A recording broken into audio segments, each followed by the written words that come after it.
Nespėjo praeiti ir net ir 3 metų dienos, ir štai jau veiksmas vyksta. Oranžinis dėdė iš Amerikos parodė, kas yra tikra speciali karinė operacija. Karakasas per 3 valandas. Delta pajėgos atskrido, paėmė ir supakavo vietinį diktatorių Nikolasą Maduro ir jo žmoną. Ką sugebėjo šis Nikolasas Maduro, tai iš pačios turtingiausios nafta šalies jis pavertė ją beveik 3-ojo pasaulio valstybe. Ir režimas žudė ir kitaip naikino politinius oponentus ir ypatingai žurnalistus. Maduro ir jo valdoma Venesuela buvo klasikiniai Rusijos sąjungininkai. Ir panašiai kaip ir Rusijoje, turėjo panašią korupciją ir panetkes. Net ir balsuodavo už tuos pačius dalykus ir tikslus kaip ir Rusija per jungtinių tautų balsavimus. Ir kalbėjo su rusais apie amžiną draugystę. Tačiau po Maduro paėmimo jau šneka, kad bus kažkas.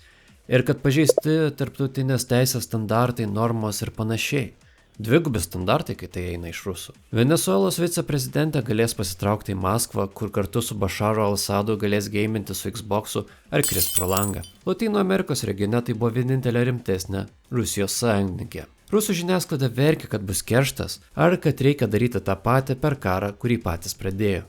Если он намекает нам и нашему руководству на то, что неплохо было бы также нанести удары и уничтожить полностью руководство Украины вместе в том числе со вновь назначенным подонком, террористом и ублюдком Будановым, это было бы очень хорошо. Kuo šiaip įdomi Venesuela, tai tuo, kad Venesuelai 80-aisiais buvo žadėta puikiai ateitis. Lotynų Amerikos Saudo Arabija, nes ji turėjo naftos ir turėjo jos daugiausiai iš viso pasaulio šalių.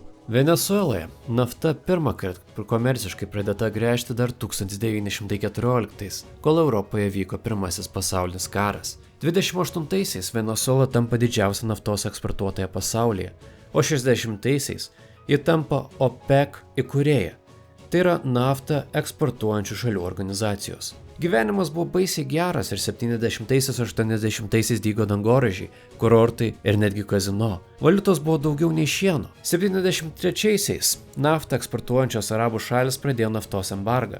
Visoms šalims, kurios rėmė Izraelį per Jom Kipuro karą, taip stipriai pakeldamas barelio kainą. Dalykas tas vadinosi 73 naftos krize. Net ir pasibaigus embargui, naftos kainos išliko gana aukštos. Kam tai pliusa? Venesuelai. Jos nespaudė jokie susitarimai, jokie alijansai ir praktiškai galėjo daryti, ką nori, pardavinėti su kuo nori, kiek nori ir kam nori. Ir tiek amerikiečiams, tiek ir sovietams, tiek ir kinams, tiek ir visiems kitiems. O kadangi pinigų buvo, tai reikėjo juos investuoti, leisti ant visokių mega projektų, kuriems pafinansuoti buvo imta daug skolų. Bet pinigųgi buvo. Naftos ir reikia visiems, kur problemos? Tada dvi iš top naftos eksportuotojų, Iranas ir Irakas 80-aisiais sumasto pakariauti. Iš vis kaifas. Tačiau 85-aisiais Saudo Arabija nuėmė apribojimus ir pradėjo didinti naftos gavybos apsukas. Taip sumažinant barelio kainą ir pradedant kelias ekonominės krizės vienu metu. Iki 98-ųjų kas trečias venesuelietis gyveno žemiau skurdo ribos. Bet grįžtant į dabartį, įsivaizduokit, kad šalis, kuri turi tokį turtą, ir užtenka netinkamo valdytojo ir valdymo. Ir šalyje įsivyruoja hiperinfliacija, kur už 1 euriuką gausi daugiau pinigų. Ir tas tavo euriukas bus vertesnis daugiau nei valiuta, kuri yra verta mažiau nei žaidimo Fortnite pinigai, bei baksai. Prieš Maduro valdė toks Hugo Chavezas, karininkas 92-aisiais vykdęs nesėkmingą perversmą, mylėjos idėjas ir vėliau gavęs malonę.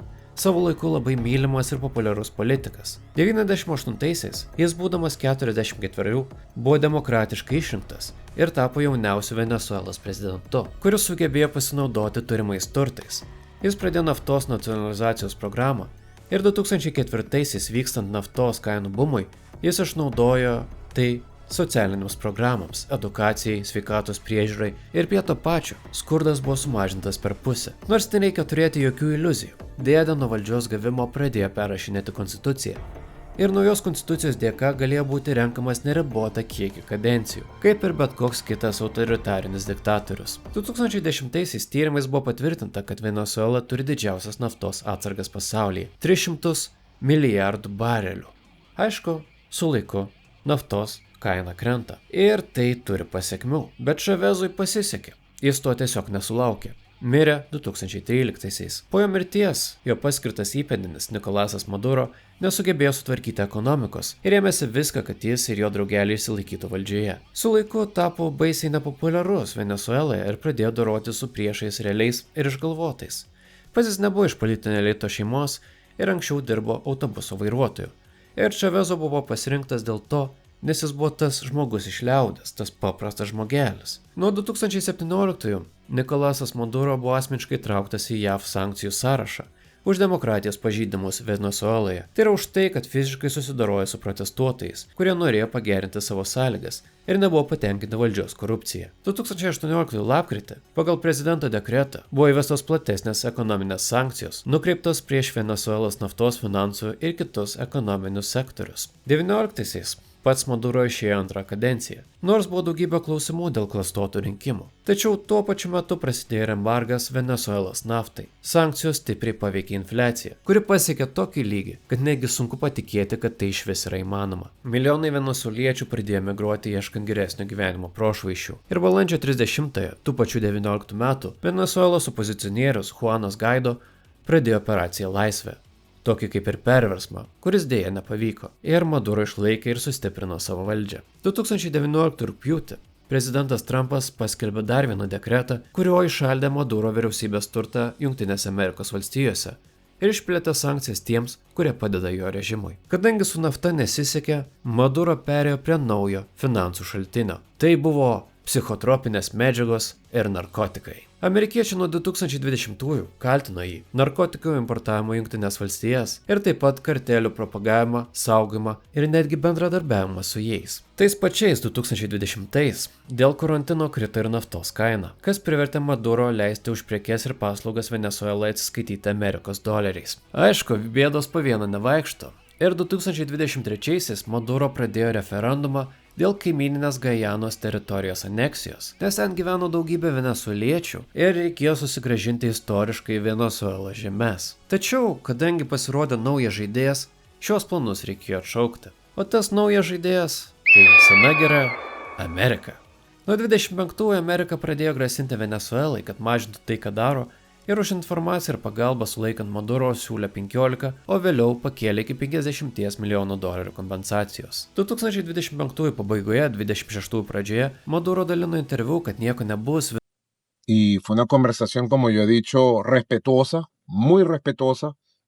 ¿Qué le dijo Cordial. ¿Qué le dijo el presidente Trump? Lo primero que me dijo, Mr. President Maduro. Excelente. Y yo le dije, Mr. President Donald Trump. Viskas tvarkoje, čia raminkitės, nieko nebus. Amerikiečiai daug žada, nieko nedaro, čia visiškai bailiai, nieko nebus. Kol galiausiai elitinis amerikiečių būrys Delta atėjo ir dėdę pagavo. Kol dar greitai juda informacija, kyla daugybė įtarimų, kad Venesuelos kariuomenė galimai prie to prisidėjo. Prie lengvo diktatoriaus prezidento suėmimo. Kitaip nei rusai, pirma pasaulio kariuomenė greitai sutvarkė taikinius ant žemės ir nebuvo jokių pašalinių aukų.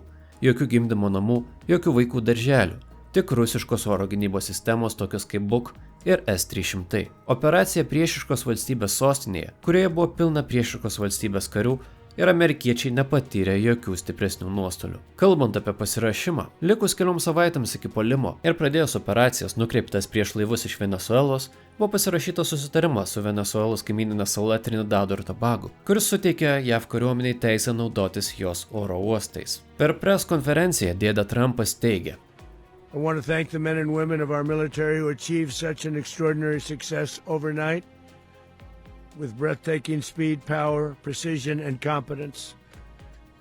You rarely see anything like it. You've seen some raids in this country that didn't go so well. They were an embarrassment. If you look back to Afghanistan or if you look back to the Jimmy Carter days, they were different days. We're a respected country again, maybe like never before. These highly trained warriors operating in collaboration with U.S. law enforcement caught them in a very ready position. They were waiting for us. They knew we had many ships out in the sea, just sort of waiting. They knew we were coming. So they were in what's called a ready position. But they were completely overwhelmed and very quickly incapacitated, If you would have seen what I saw last night, you would have been very impressed. I'm not sure that you'll ever get to see it, but it was an incredible thing to see. Not a single American service member was killed, and not a single piece of American equipment was lost. We had many helicopters, many planes, many people involved in that fight. But think of that, not one piece of military equipment was lost, not one service member was, more importantly, killed. The United States military is the strongest and most fearsome military on the planet by far. With capabilities and skills our enemies can scarcely begin to imagine. We have the best equipment anywhere in the world. There's no equipment like what we have, and you see that even if you just look at the boats. We've knocked out 97% of the drugs coming in by sea. 90%. Each boat kills on average 25,000 people. We knocked out 97%. And those drugs mostly come from a place called Venezuela. We're going to run the country until such time as we can do a safe, proper, and judicious transition. So we don't want to be involved with having somebody else get in, and we have the same situation that we had for the last long period of years. Kaip galima įsivaizduoti, su Venesuela galimai planuojamas Panamos scenarius, kai po 1989 amerikiečių invazijos į Panamą ir diktatoriaus Manuelio Noriegos pašalinimo, Panamoje gyvenimas pasidarė geresnis. Galbūt nauja valdžia bus geresnė ir draugiška Amerikai. Galima tikėtis. Šiuo metu žmonės džiaugiasi tiek Venezueloje, tiek ir kitose šalise, kad atsiminusavo nuo dar vieno diktatoriaus. Krito Asadas, krito Maduro. Tuo galbūt Irane bus judesys, gal ir tą paskutinį nuims. Kas čia žino? Neseniai kinai pradėjo treniruotis grąžinti Taivaną namo. Tad reikės žiūrėti, kaip vystysis ta situacija. Kadangi niekas nežino, ar kinai nenorės kažko rimčiau, ar čia tik grasinimai. Aišku, galėtų amerikiečių nuimti ir tą bunkerinį dėdą. Deja, jis ir oranžinis atrodo kaip draugeliai. Bet žiūrint, kaip metai prasidėjo, metų galas daug žadantis. Na, pagyvensim, pamatysim. Gal ir net 3 pasaulinė karinė operacija bus. Kas čia žino? O su jumis buvo aš, Noelis. Ir ačiū, kad žiūrėjote. Gaila, tu nesupranti.